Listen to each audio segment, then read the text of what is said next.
Hello and welcome back to your Pennsylvania Dutch Minute. Another episode in our series of famous Pennsylvania Dutch men and women.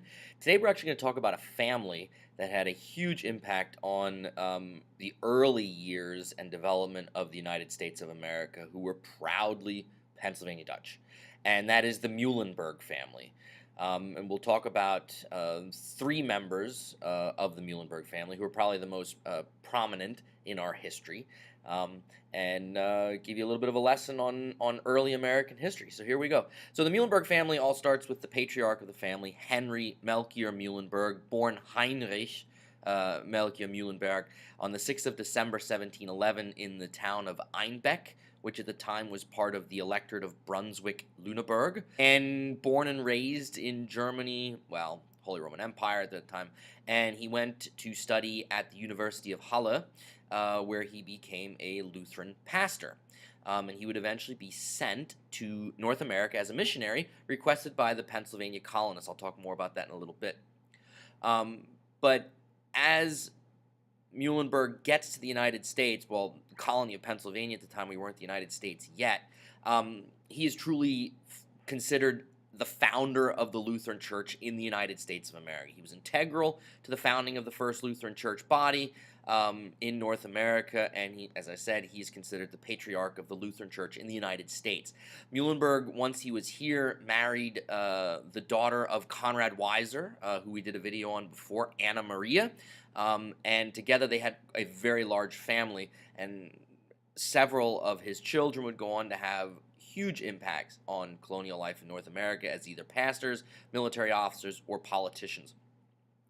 And he and Anna Maria's descendants, grandchildren, great-grandchildren, would continue to be active in Pennsylvania and national political life in the years that followed.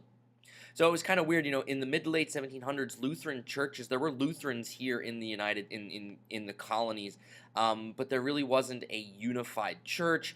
And one of the biggest issues that the Lutherans were having that immigrated from the Pfalz and from that part of Germany was that there was, there were no actual educated ministers. There were lay ministers that were creating little congregations and little churches, but there wasn't someone that was a strong leader, someone that had a solid theological educational background. And at the time, there was also the competing Moravian church that was founded by Nicholas Zinzendorf, who was winning a lot of converts away from the Lutherans to become Moravians. And because of that, the Lutherans wrote back to Germany and said, we want some formally trained clergy. We need them if we're going to survive. So in response to that, in 1742, Muhlenberg was sent to Philadelphia and took charge of the congregation which is the name at that time was called Providence. He created Augustus Lutheran Church. Now it is the town of Trapp, Pennsylvania, in southeast PA. And there he would create a solid foundation. He provided also leadership to a series of congregations that stretched from Maryland all the way to New York. And his goal was to work to secure control from less qualified pastors and starting new congregations among settlers of this new region of the colony of Pennsylvania. In 1748, he called together what would become known as the Ministerium of Pennsylvania, which would become the first permanent Lutheran synod in America. He also then helped prepare a uniform liturgy that same year, wrote the basic tenets for an ecclesiastical constitution, which most churches, Lutheran churches in colonial Pennsylvania, adopted in 1761. He also worked on a new hymnal that would be published by that ministerium in 1786 and would become the go-to standard for Lutheran churches and congregations throughout Pennsylvania and colonial America. He died on the 7th of October in 1787 at his home in Trapp, which is now a national registered historical landmark. And after his death, he is remembered well. He's commemorated in the calendar of saints that's used by the Lutheran churches here in the United States. October 7th is his saint day, the day that he died. Also, Muhlenberg College in Allentown is named in his honor, which is also a Lutheran sponsored college. So that's Henry. Let's talk about two of his sons, probably his two most, as we say, his most important sons. We'll start with Peter. His son Peter was born in 1746. He would go on to become a major general in the Continental Army during the Revolution. After the revolution, he would serve in political life. He also was a trained Lutheran minister who early on was sent back to Germany to study at his father's alma mater at the University of Halle, then returned back to colonial Pennsylvania, where he then joined the military. As I said, fought and went all the way to the rank of Major General in the Continental Army. After the war, he would then serve as both a United States Senator and a U.S. Representative in the House of Representatives.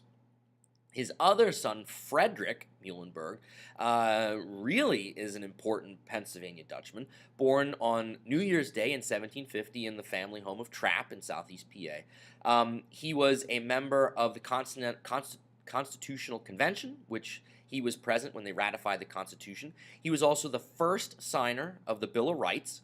He also would then go on to serve as the first Speaker of the United States House of Representatives, serving in that position from 1793 till 1795.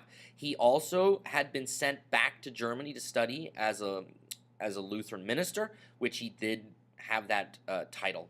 He died at his home in Lancaster in 1801, and passed on, continued on the Muhlenberg family dynasty, I guess, to future generations. So it's really crazy that one family could produce so many important leaders in colonial America. We think about Henry, of course, making a foundation and creating the Lutheran Church in America, which among the Pennsylvania Dutch was one of the most popular churches, alongside with the Reformed Church, the UCC today.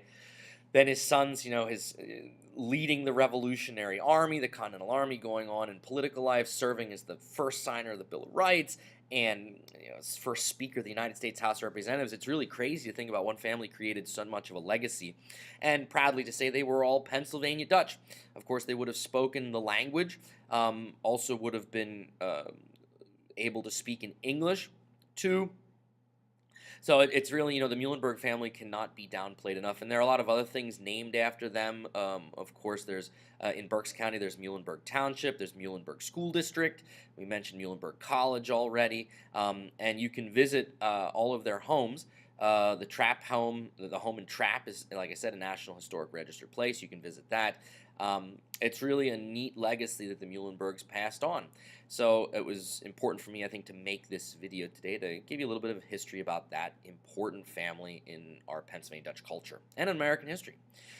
So, I hope you enjoyed that. If you have any questions or ideas for future videos, please do not hesitate to email me. My address is at the end. Subscribe to the YouTube channel if you haven't done so. Please tell your friends about it. Get them to subscribe. Check out my website from time to time for updates, padutch101.com, and access any of those links, of course, that I have there for more opportunities to learn about the language, the culture, and to purchase all things Pennsylvania Dutch related.